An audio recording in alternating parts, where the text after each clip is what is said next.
आप एमपी बनिएगा 5 साल के लिए, आप मिनिस्टर बनिएगा 5 साल के लिए, आप प्रधानमंत्री बनिएगा 5 साल के लिए, और हमको सेना में देखिएगा 4। रोजगार विहीन का मतलब यह है कि गृह मंत्री का बेटा बीसीसीआई का सेक्रेटरी बन जाएगा, सेना में देखिएगा 4 साल का नौकरी, बिन हवा न पत्ता हिलता है, बिन लड़े न कुछ भी मिलता है, वो कुछ नहीं मिलेगा। जो लोग आजादी के आंदोलन में हिस्सा नहीं लिए, जिन्होंने इस देश के लिए शहादत नहीं दी, जो जेलों में नहीं गए, फांसी पे नहीं चढ़े, वो लोग जो उस वक्त अंग्रेजों की मुखबिरी किया करते थे, आज गद्दी पर बैठ करके फिर से लोगों को आपस में लड़ा रहे हैं। जब एग्जाम होता है तो प्रश्न पत्र लीक हो जाता है, जी आपको छोड़ करके चले गए, इस पर आप क्या कहना चाहते हैं? हम बोले सुनिए, कौन आया कौन गया ये महत्वपूर्ण नहीं है, महत्वपूर्ण ये है कि बिहार के जो 14 करोड़ लोग हैं उनका जो हक और अधिकार है, रोजी रोटी कपड़ा मकान का सवाल है, अपने खून के आखिरी कतरे तक उसके लिए संघर्ष करेंगे।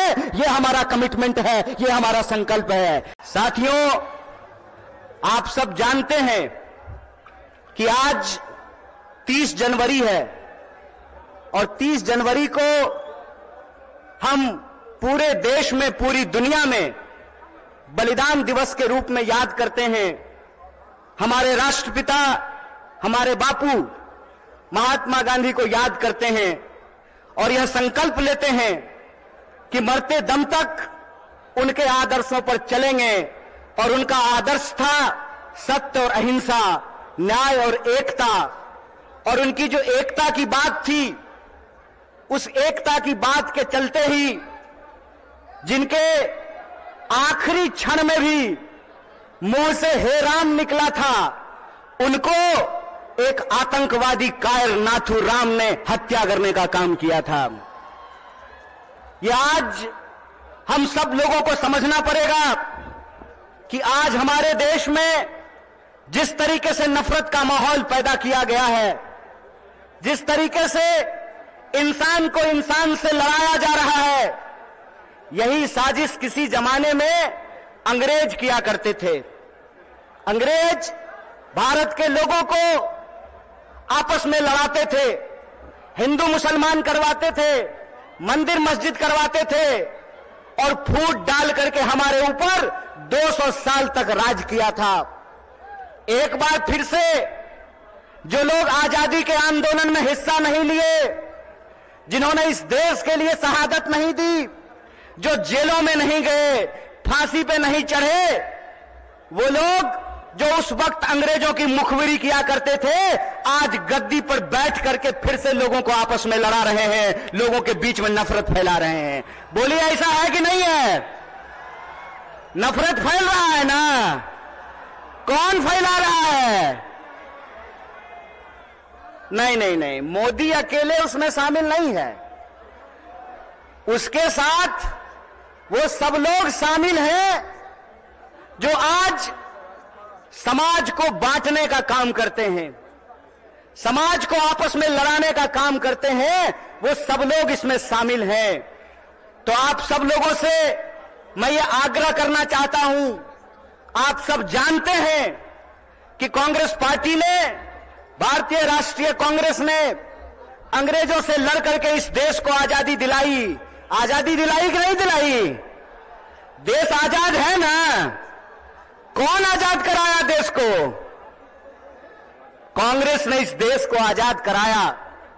और आज एक बार फिर से जब देश में नफरत फैल रही है, उस नफरत के खिलाफ हमारे नेता श्री राहुल गांधी ने कन्याकुमारी से लेकर के कश्मीर तक पैदल चले वो, और उन्होंने कहा कि डरने की जरूरत नहीं है, डरो मत, इस समाज के भीतर जो न्याय है, लोगों का जो हक है, उसके लिए आपको संघर्ष करना पड़ेगा, उसके लिए आपको लड़ाई करनी पड़ेगी।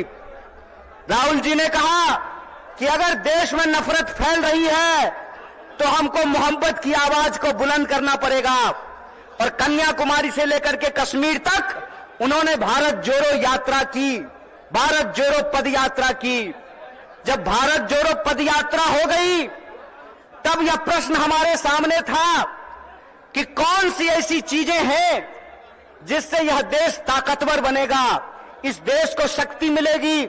और यह जो आजकल रोजगार विहीन समझते हैं ना, रोजगार विहीन का मतलब यह है कि गृह मंत्री का बेटा बीसीसीआई का सेक्रेटरी बन जाएगा और आपके बाल बच्चा को कुछ नहीं मिलेगा। समझते हैं ना रोजगार विहीन विकास का मतलब? यह जो रोजगार विहीन विकास है, इस रोजगार विहीन विकास में इस देश के जो आम आवाम हैं, उनके बच्चों का, उनके जीवन यापन का मुद्दा कैसे हल होगा। इसीलिए यह बात कांग्रेस पार्टी ने उठाई कि समाज के हर तबके को भागीदारी देना पड़ेगा। और भागीदारी देने के लिए यह जरूरी है कि हमको देखना पड़ेगा कि समाज की रीढ़ किनको माना जाता है, देश का रीढ़ किसको माना जाता है। आप सब जानते हैं कि भारत दुनिया का सबसे युवा राष्ट्र है। भारत सबसे युवा राष्ट्र है, लेकिन इस देश के युवाओं के साथ अभी यह हो रहा है कि आप पढ़ाई करते हैं, दिन रात तैयारी करते हैं, लेकिन जब नौकरी की बारी आती है तो नौकरी नहीं मिलता है। जब एग्जाम होता है तो प्रश्न पत्र लीक हो जाता है और पैसा लेकर के, घूस लेकर के सीट बेच दिया जाता है। बोलिए, युवाओं के साथ बेईमानी हो रही है कि नहीं हो रही है?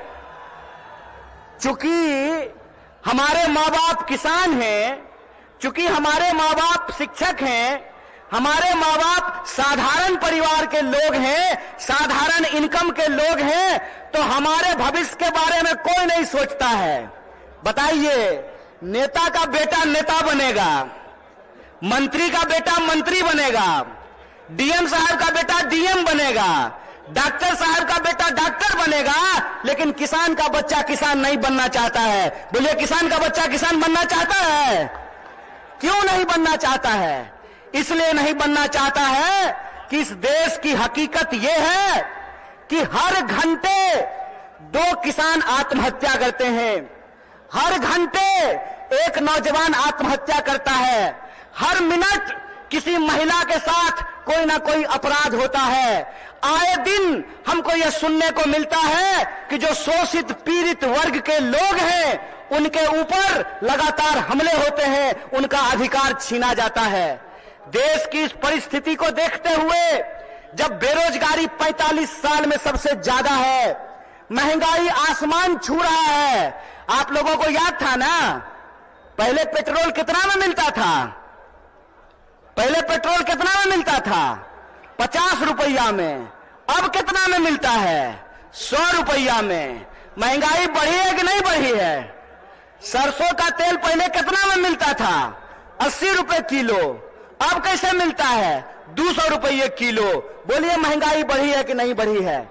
जिस तरह से महंगाई बढ़ रही है, किसानों की आत्महत्या हो रही है, जवानों की आत्महत्या हो रही है, महिलाओं के ऊपर अत्याचार हो रहा है, बेकारी 45 साल में सबसे ज्यादा है, तब इस देश के नौजवानों को, बिहार के नौजवानों को यह सोचना पड़ेगा कि उनका भविष्य क्या है। आप सोचिए कि अगर इस देश के नेता चाहते हैं कि उनके बाल बच्चों का भविष्य बना रहे, तो इस देश के किसानों को, इस देश के गरीबों को भी यह सोचना पड़ेगा कि उनके बाल बच्चों का भविष्य कैसे बना रहेगा। इसीलिए इस देश की परिस्थिति को देखते हुए हमारी पार्टी भारतीय राष्ट्रीय कांग्रेस ने और हमारे नेता राहुल गांधी ने यह तय किया है कि हम भारत जोड़ो न्याय यात्रा की शुरुआत करेंगे। और यह जो भारत जोड़ो न्याय यात्रा है, ये मणिपुर से चल करके बिहार की महान भूमि पे पहुंची है। बोलिए, बिहार महान है कि नहीं है? लेकिन आजकल बिहार को बदनाम भी कर दिया गया है। बदनाम नहीं कर दिया गया है? आज हमको मीडिया के एक साथी पूछ रहे थे कि नीतीश जी आपको छोड़ करके चले गए, इस पर आप क्या कहना चाहते हैं? हम बोले, सुनिए, कौन आया कौन गया ये महत्वपूर्ण नहीं है। महत्वपूर्ण ये है कि बिहार के जो 14 करोड़ लोग हैं, उनका जो हक और अधिकार है, रोजी रोटी कपड़ा मकान का सवाल है, अपने खून के आखिरी कतरे तक उसके लिए संघर्ष करेंगे। ये हमारा कमिटमेंट है, ये हमारा संकल्प है।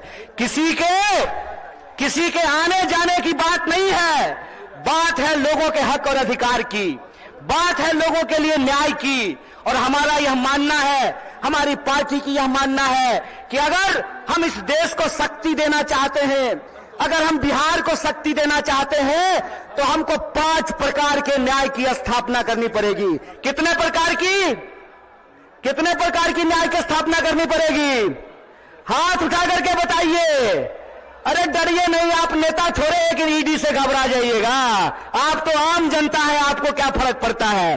5 प्रकार के न्याय की जरूरत पड़ेगी। कितने प्रकार की?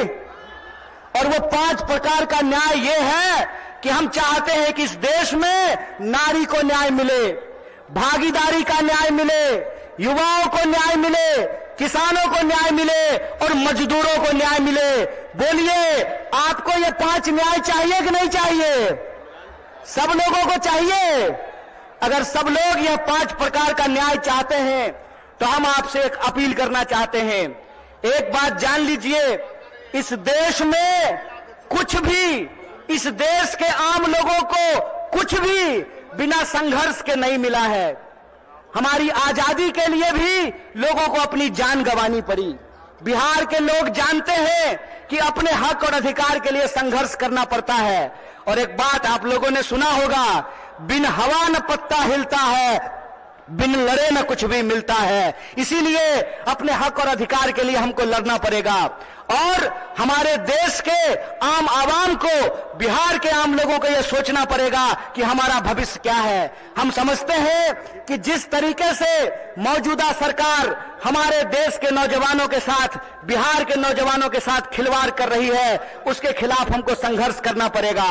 आप सब सोच करके बताइए, अग्निवीर लाई सरकार, और अग्निवीर में सरकार ने कहा कि 4 साल के लिए नौकरी देंगे। क्या सिपाही जी, 4 साल के लिए आपको नौकरी मिलेगा? लीजिएगा 4 साल का नौकरी।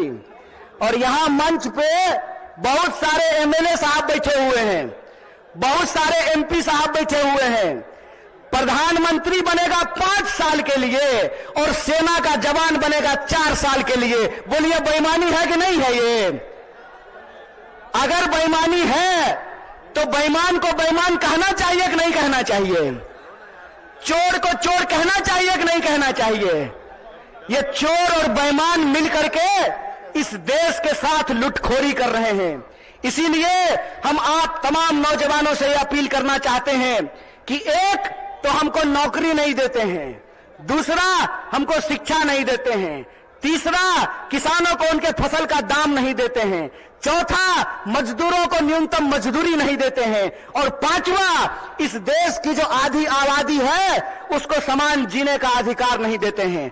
मैं पूछना चाहता हूं, डॉक्टर बाबा साहब भीमराव अंबेडकर ने संविधान बनाया, कांग्रेस पार्टी ने संविधान बनाया, और उस संविधान की ताकत यह है कि डीजीपी का वोट एक होता है ना? क्या बोलिए न सिपाही जी, घबराइए नहीं, डरिए नहीं।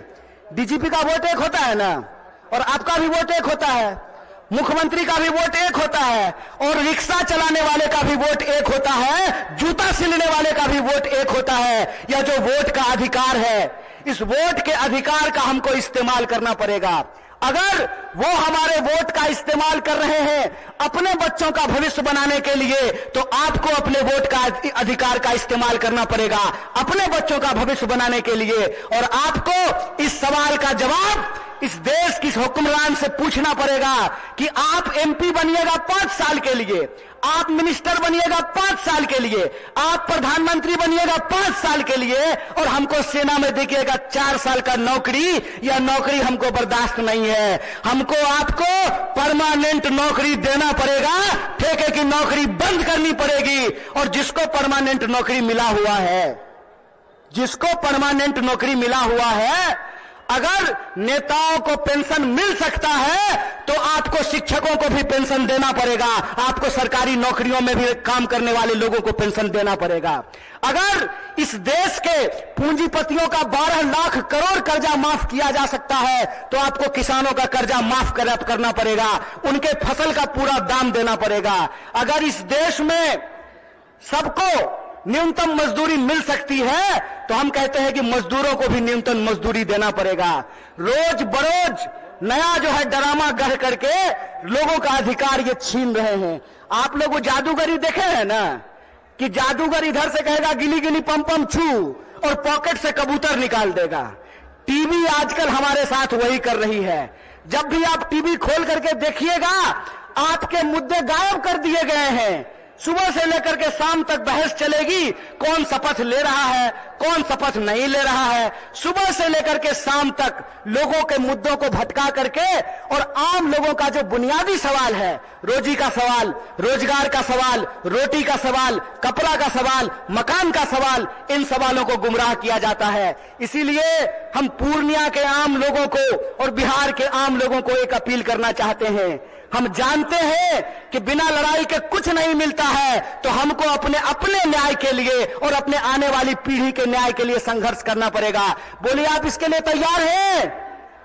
न्याय करेंगे अपने साथ, अपने आने वाली पीढ़ी के साथ। तो आखिरी बात बोल करके अपनी बात को मैं खत्म करूंगा। मैं पहली बार रंगभूमि मैदान में नहीं आया हूं, यह तीसरी बार है जो मैं रंगभूमि मैदान में आप तमाम लोगों के बीच में आया हूं। मंच अलग है, लोग अलग हैं, लेकिन मुद्दा वही है। और तब भी हमने आपसे वादा किया था कि इस देश की आजादी पे जब जब आंच आएगी, आपका बच्चा जो आपका नमक खाया है आपके हक और अधिकार के लिए सड़कों पर उतरेगा। इसीलिए आप तमाम बिहार वासियों को, पूर्णिया वासियों को, सीमांचल वासियों को अपील करना चाहता हूं कि आप तमाम लोगों को 5 न्याय के लिए इस देश की शक्ति देने के लिए आपको संघर्ष करना पड़ेगा।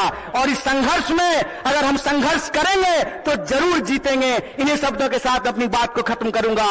शुक्रिया। इनकलाब जिंदाबाद। जय हिंद, जय बिहार, जय कांग्रेस।